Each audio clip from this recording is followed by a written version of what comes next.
ఇండియాలోనే #1 varicose veins hospital Avis vascular centre.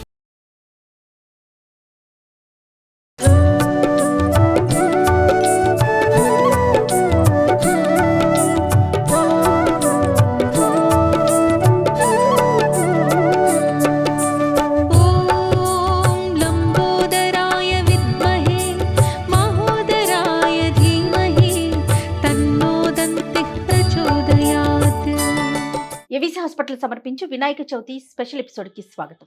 నమస్తే రమ్మగారు. నమస్తే జయ. వినాయక చవితి శుభాకాంక్షలు అండి. వినాయక చవితి శుభాకాంక్షలు జయ. సుమన్ టీవీ ప్రేక్షకులందరికీ వినాయక చవితి పండుగ శుభాకాంక్షలు. వినాయక చవితి మొదట అసలు మనం ఏ పండుగ చేసుకున్నా, ఏ శుభకార్యం చేసినా ఆయన్నే కొలిచి ఆయనతోనే మొదలు పెడతాం. మరి ఆయన పండుగ అయినప్పుడు ఇంకెంత స్పెషల్ గా జరుపుకుంటాం రమ్మగారు. ముఖ్యంగా మనం హైదరాబాద్, ముంబై ఇలాంటి పెద్ద పెద్ద నగరాల్లో చూసుకుంటే చక్కగా మంటపాలు వేయటం, 9 రోజులు, 5 రోజులు, 11 రోజులు వీలును బట్టి చక్కగా ప్రతిరోజు పూజలు చేసుకోవటం, నైవేద్యాలు పెట్టుకోవటం, అందరం కలవటం, ఆ రోజుని కథ చదువుకోవటం, ఇదంతా అందరికీ తెలిసిన విషయమే.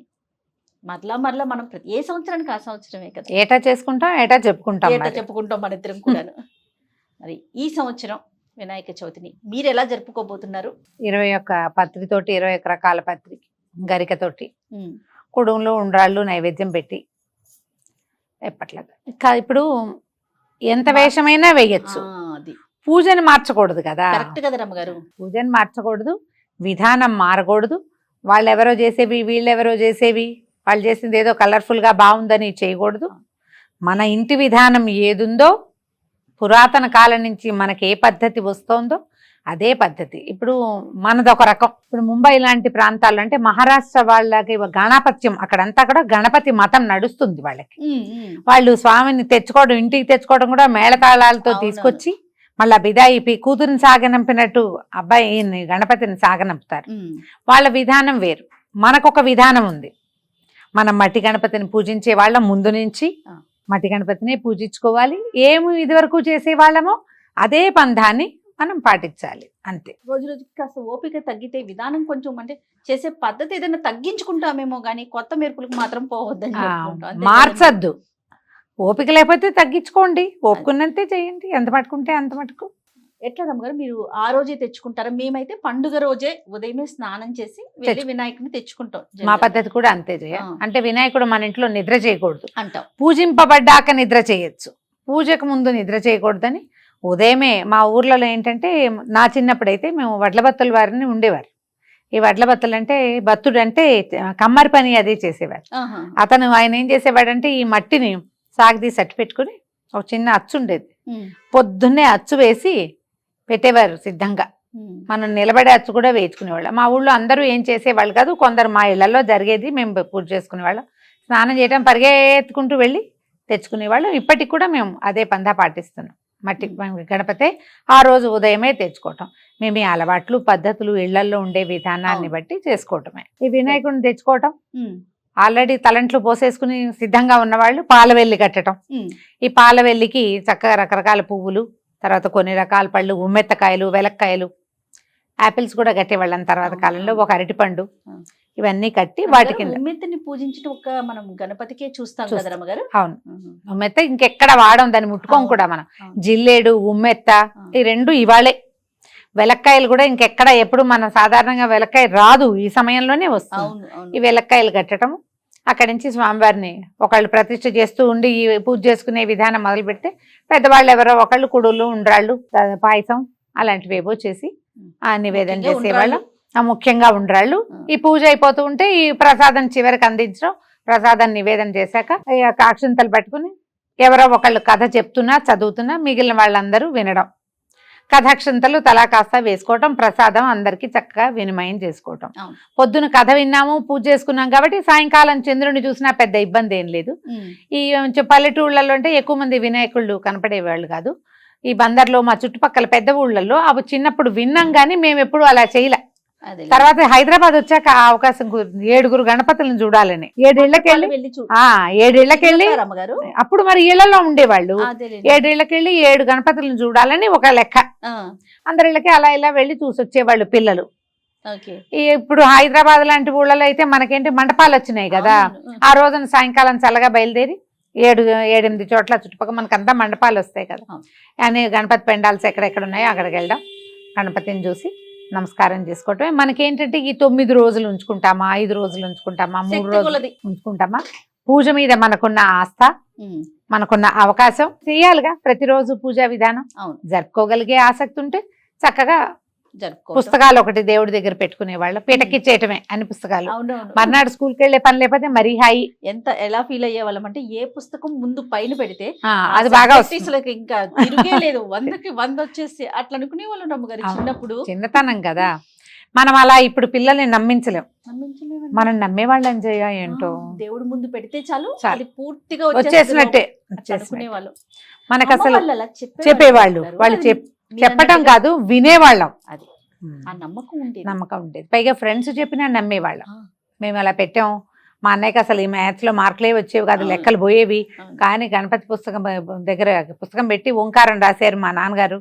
ఆ తర్వాత మా అన్నయ్యకి 50 మార్కులు వచ్చినాయి.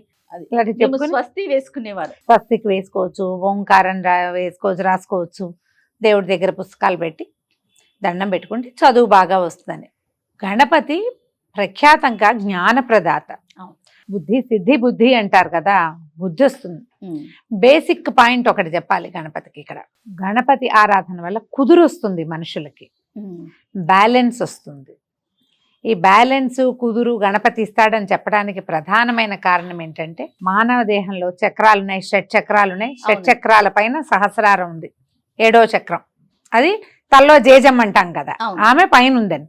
ఈ 7 చక్రాల్లో మొట్టమొదటిదైనటువంటి మూలాధార చక్రంలో ఉంటాడు గణపతి. ఈ మూలాధారం ఎక్కడుంది? మానవ దేహంలో బేస్ పార్ట్ అది.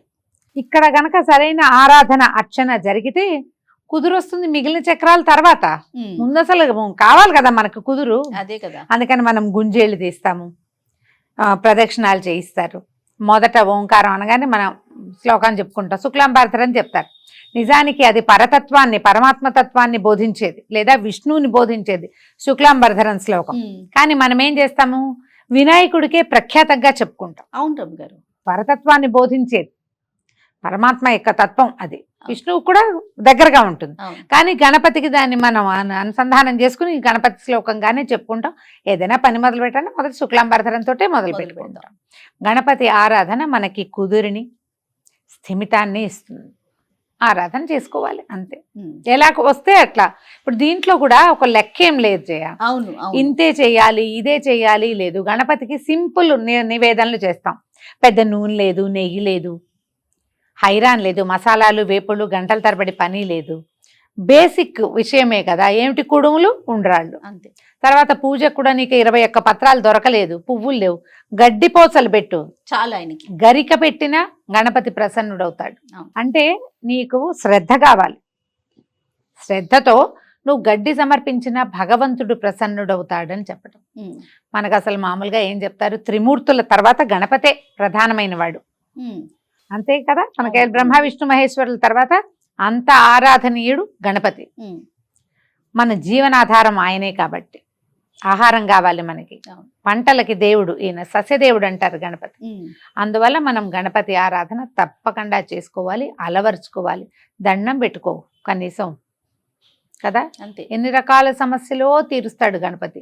ప్రధానమైన సమస్య మన బుద్ధి జ్ఞానం కావాల్సింది అది కదా రమ్మగారు. ఎంత సంపద ఉన్నా ఏదున్నా బుద్ధి అనేది లేకపోతే ఇంకేముంది ప్రయోజనం లేదు. కాబట్టి బుద్ధి కోసమైనా గణపతి ఆరాధన తప్పకుండా చేసుకోవాలి. మీ ఇళ్లలో ఎలాంటి ఆరాధన విధానం ఉంటే ఇంచుమించు అందరిది ఇదే ఉంటుంది. అవును, ఈ గణపతి పూజ రోజునే, ఇవాళ వినాయక చవితి రోజునే మనం 21 పత్రాలు పేర్లు కూడా కొన్ని అసలు మనకు తెలియని కూడా తెలియదు. ఈ ఒక రోజు తెలుసుకుంటాం. పత్రం పేరు చెప్పి, ఆ పత్రం దొరకకపోతే ఏ పత్రం దొరికితే ఆ పత్రం పెట్టండి, లేవు దాని బదులు అక్షింతలు అని చెప్పండి, కానీ పత్రం పేరైనా తలుచుకోవాలి మనం. నామని చెప్పి అర్కపత్రం సమర్పయామి అంటాం. అర్కపత్రం అంటే జిల్లేడాకు, లేదనుకో అర్కపత్రార్థం అక్షతాన్ని సమర్పయామి, అక్షింతలు వేయి. కానీ నామము పత్రం పేరు తప్పకుండా చదువుకోవాలి. ఆకులు లేవు కాబట్టి మానేయద్దు. దూర్వాయుగ్మ పూజ చేస్తాం. దూర్వాయుగ్మ అంటే 2 గరికపోచలు సమర్పించడం, ఆ నామాలన్నీ చదవాలి. అంగపూజ చేస్తాం గణపతికి, అది చేయాలి. తర్వాత ఈ 21 ఏకవింశతి పత్ర సమర్పణ, ఎన్ని పత్రాలు ఎన్ని రకాలు దొరికితే అన్ని సమర్పించడం.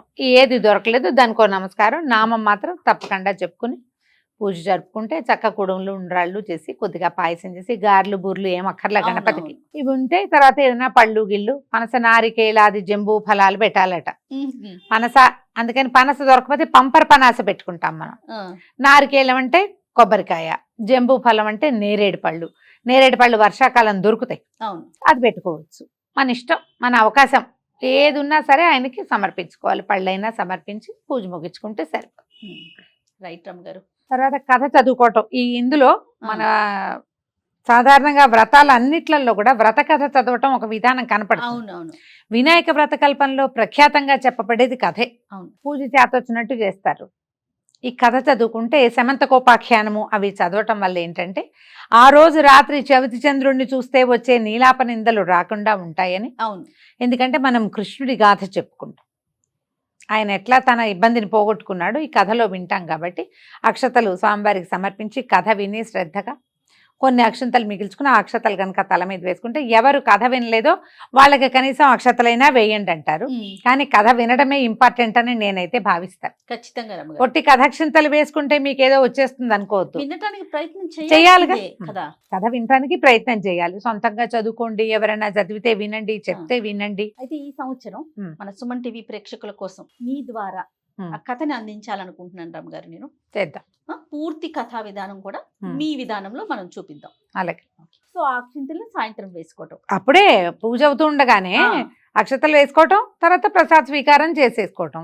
ఇంకా ఎవరైనా ఇంట్లో ఉన్నారు, వాళ్ళు పనిలో ఉన్నారు, బయటకు వెళ్ళారు, కథాక్షంతలు అట్ట పెట్టండి, వేసుకుంటే సరిపోతుంది. మా వాళ్ళు అయితే ఇంకొంతమంది ఒకళ్ళిద్దరు ఇళ్లలో నేను చూశాను, ఈ కథాక్షంతలు బాగా ధారాళంగా పట్టుకుంటారు, అవి ఒక డబ్బాలో వేసి పెట్టుకుంటారు.